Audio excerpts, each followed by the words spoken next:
Support for Colorado Today comes from Credit Union of Colorado. With access to over 30,000 ATMs and a mobile app, they're dedicated to offering the services of a big bank with a heart. Learn more at honestlygood.org. Support for Colorado Today comes from Safeway, where you can shop online and get easy delivery or free pickup. Get the same prices, deals, and rewards as in-store. Shop the weekly ad, clip deals, and earn points at Safeway.com or in the Safeway app. January is often a quieter month for Denver's hospitality business, especially when the snow is low, but not this year. In a matter of weeks, the city hosted 2 Super Bowl playoff games and the National Western Stock Show. Analysts say both delivered big money for the economy. Empower Field drew an estimated 15,000 out-of-state visitors per game.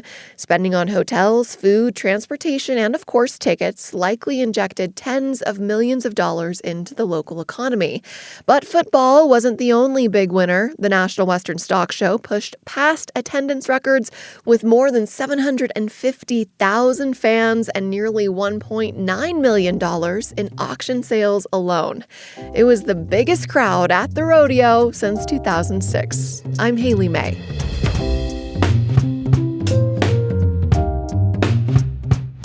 Coming up, from moving Space Command to shutting down Ncar, Democrats say President Trump is singling out Colorado. Republicans see it differently. If you're going to violate federal law, then you should not receive federal funding.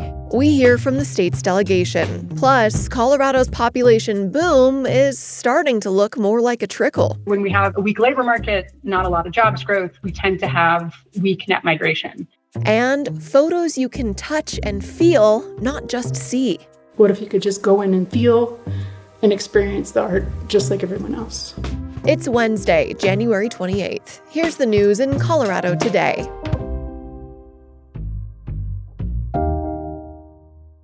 The Federal Climate Lab in Boulder appears to be at a crossroads. The National Science Foundation is seeking input on how to break up the lab and potentially privatize its iconic brutalist campus above Boulder.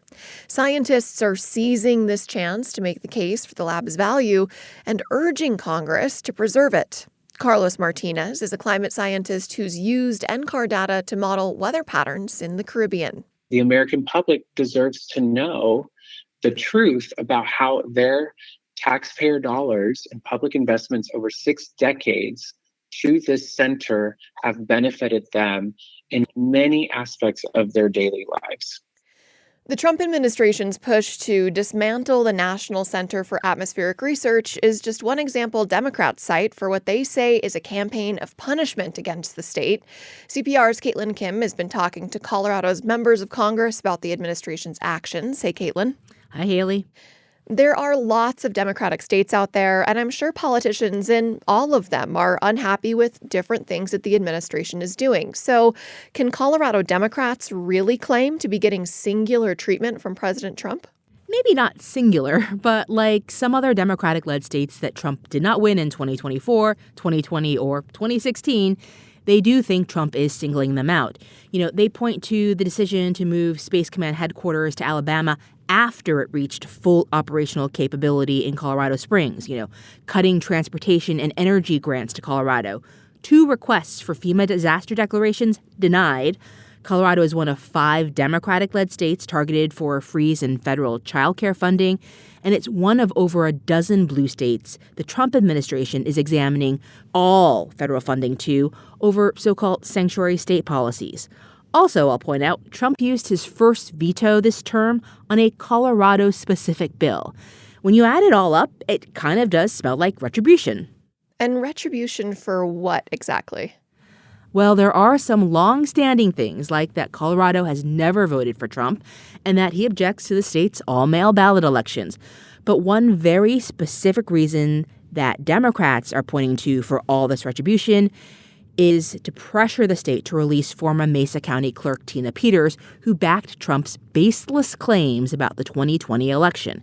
Trump has attacked Governor Polis about Peters a bunch on social media, so Democrats see that as a pressure campaign to get him to release her. What about the state's Republicans? I think they're probably in kind of a hard spot here between defending their constituents and standing behind their president. Exactly. And it really all depends on who you ask.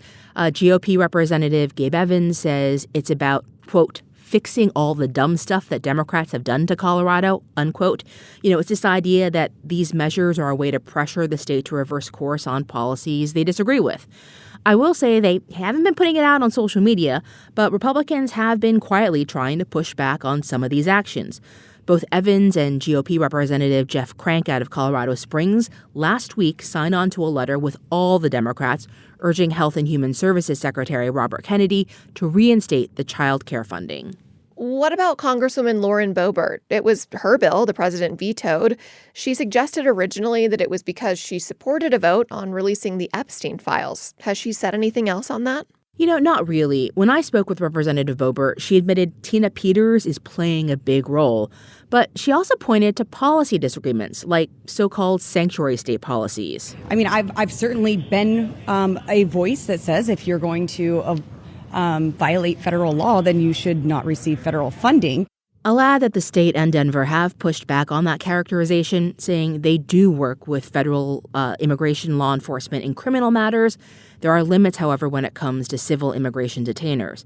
But sanctuary policies aside, Boebert does think there should be some exceptions to withholding funds, like federal disaster declarations. She and the entire delegation are supportive of the state's efforts to get those rejections reversed. Now, what about Republican Jeff Hurd? He often seems to try and walk that middle line when it comes to President Trump. That's right. He's trying to figure out what can be done to make sure critical programs are funded. But on the other hand, he also thinks, as a member of Congress, they need to be standing up for the money that Congress has appropriated, and that the executive branch should not be pulling these funds without legal justification. Caitlin, these members of Congress that you spoke with, what do they think comes next? Does the state stay in the president's crosshairs and potentially just keep trying to fight back in court? Or could there be something that would change how it's going? I think they're all concerned that the Trump administration will continue to target federal funding to the state and that Colorado will remain in the crosshairs, at least until Peters is released. But others, and to be clear, this others camp is Democrats, say that the best way to deal with a bully is to stand up to the bully. And they're focused on the midterm elections to bring some accountability, oversight, and guardrails to the administration. All right, CPR's Caitlin Kim in Washington. Thank you. Thank you, Haley. We've all had that thought, sitting in traffic on I-25 or staring at a lot full of out-of-state plates at a trailhead. Why are so many people moving to Colorado? If things have been feeling a bit crowded around here lately, you're not wrong.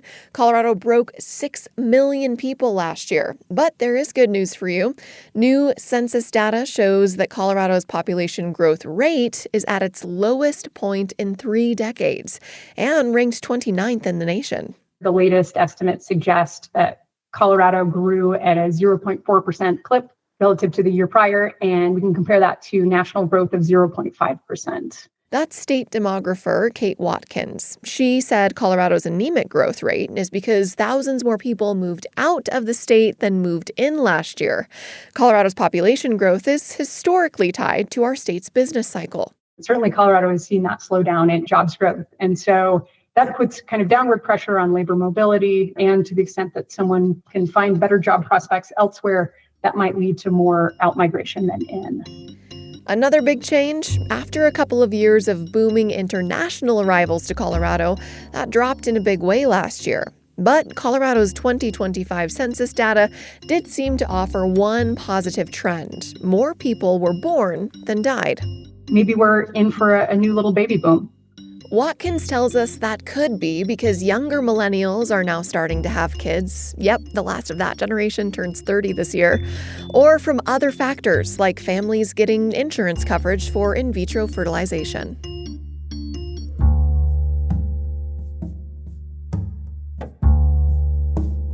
Even though fewer people are moving to Colorado these days, years of population growth has put major pressure on other creatures that call this place home. In the last 10 years, we've seen a lot of compounding threats in Colorado. So the increase in drought and other climate change concerns, loss of habitat, as well as development and other issues contributing to that. Casey Miller helped put together our state's Wildlife Action Plan for Colorado Parks and Wildlife, or CPW. It's a report that sets statewide conservation in motion for the next 10 years. And she says things like renewable energy projects and urban sprawl are threatening many species that you might be familiar with. The lark bunting, for example, that's our pretty black and white state bird, and the greenback cutthroat trout, that's the state fish, are now top conservation priorities for CPW. The birds live in open, grassy areas near suburbs like Commerce City, close to Denver, where housing development is ongoing. The trout live all over the state, but many are in the Colorado River headwaters, where construction on the western slope has caused degradation in water quality.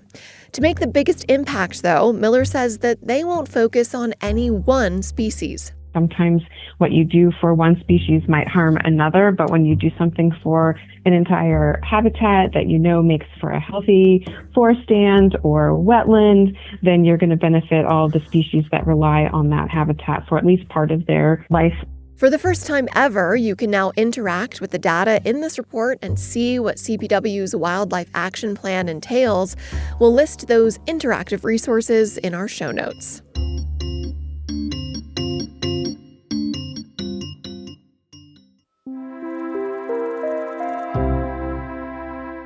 Photography that's meant not just to be seen, but touched and felt.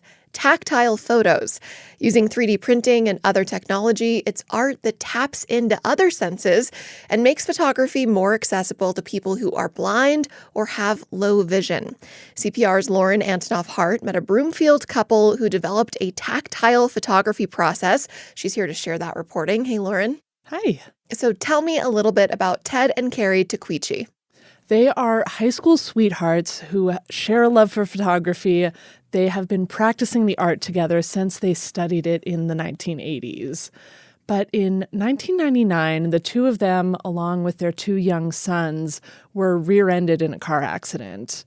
And Carrie and the boys were fine, but the impact permanently damaged Ted's sight, and now he only has 5% vision in his left eye. So he and Carrie have had to find a new way to make art together. And is that how they got into learning about tactile photography? It was the beginning of their path towards tactile photography. Ted and Carrie have always loved art, and Ted's loss of vision didn't take that away from them. They still went to museums and galleries, and eventually they found places that offered special audio tours for people with vision challenges. But Carrie says access was still limited. Those are fantastic, but what if he didn't have to make an appointment? What if he could just go in and feel and experience the art just like everyone else? One day, Ted and Carrie were at Access Gallery, a spot in Denver dedicated to accessible art and artists with disabilities. And the curator observed as Carrie described the art in great detail. And he approached her and Ted and said, "We need more stuff like this." And that was what planted the seed for them wanting to figure out how to make their own art, their photography, more accessible. Okay, so walk me through the process. How did they develop this to make touch-accessible photographs? So Carrie and Ted tested a bunch of different mediums, layering paint and glue, sculpting with paper. Those were all a bust. But then they tried 3D printing. A lot of the trial and errors with the 3D printer just disappointing, or were any of them comically outrageous? A lot of them are comically outrageous. Oh, yeah, some of them really just a big pile of swirly mess. Yeah, it's called spaghetti.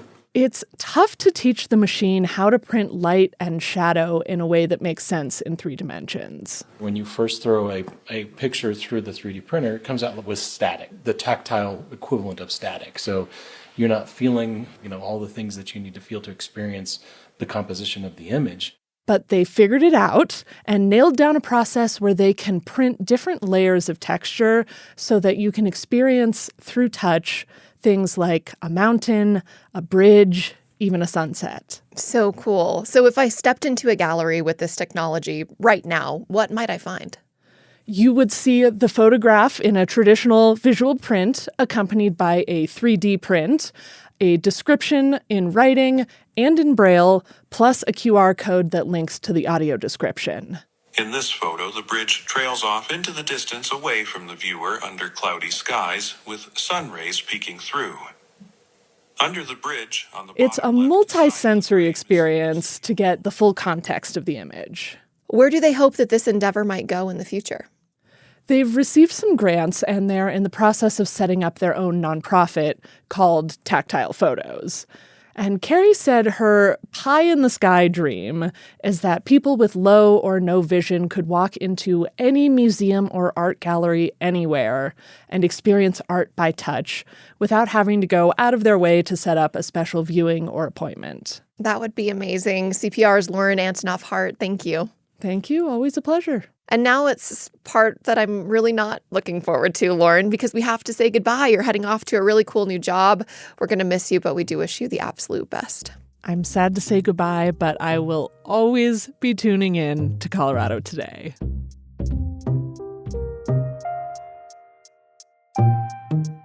Reporting for today's show came from CPR's Sam Brash and Denverite's Andy Kenny. We hope that you'll join us again tomorrow.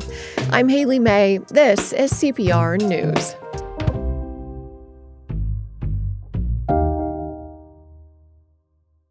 Support for Colorado Today comes from Credit Union of Colorado. With access to over 30,000 ATMs and a mobile app, they're dedicated to offering the services of a big bank with a heart. Learn more at honestlygood.org.